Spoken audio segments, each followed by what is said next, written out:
Smart ఫోన్లు వచ్చాక పరమ దరిద్రం తయారైంది.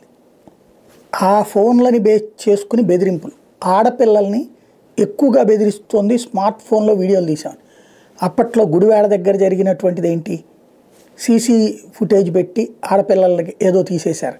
మొన్న మధ్యన హైదరాబాద్లో జరిగింది ఏంటి, ఈ ఎక్కడ నడుస్తున్నాయి, ఇట్లాంటిది ఏదో ఒక చిన్న పాయింట్ని స్మార్ట్ ఫోన్లో వాట్సాప్ గ్రూప్లో పెడతారు ఎవరో, అక్కడి నుంచి అట్లట్లా వైరల్ అవుతుంది. దానికి తోడు ఇప్పుడు స్మార్ట్ ఫోన్లు చేతిలో పెట్టుకుని బ్లాక్మెయిల్ చేసే సంఘటన.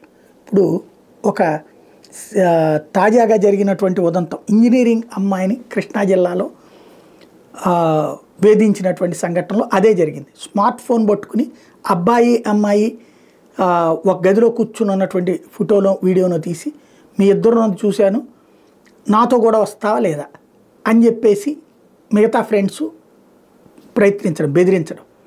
ఆడపిల్లకి వేరే అబ్బాయితో కలిసి ఉన్న ఫోటో ఇంట్లో వాళ్ళకి కనబడిన వీడియో కనబడ్డా దాన్ని ఇంట్లో వాళ్ళు తమని అపవిత్రంగా చూస్తారన్నటువంటి భావం, కీతాగా చూస్తారన్న భావం, ఆ భయాన్ని అడ్డుపెట్టుకుని వీళ్ళు చివరికి వాళ్ళని లైంగికంగా వేధించే సంఘటనలు పెరిగిపోతున్నాయి.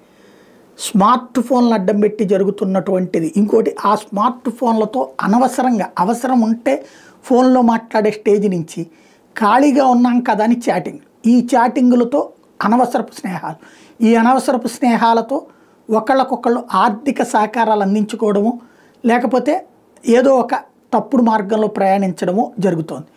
తర్వాతన వాళ్ళకి తేడా వచ్చినప్పుడు ఈ స్మార్ట్ ఫోన్లలోని ఆధారాలే కీలకమవుతున్నాయి. దానికి సజీవ సాక్ష్యం కిరణ్ రాయల్ ఉదంతం. బాగున్నంతసేపు బాగానే ఉంది, అప్పుడు అచికి బుచికి అని మాట్లాడుకున్నారు, ఇప్పుడు తేడా వచ్చాక ఆ వీడియోలో పెట్టుకుని విలన్ అవుతున్నటువంటి పరిస్థితి. కాబట్టి ఈ స్మార్ట్ ఫోన్లు వచ్చాక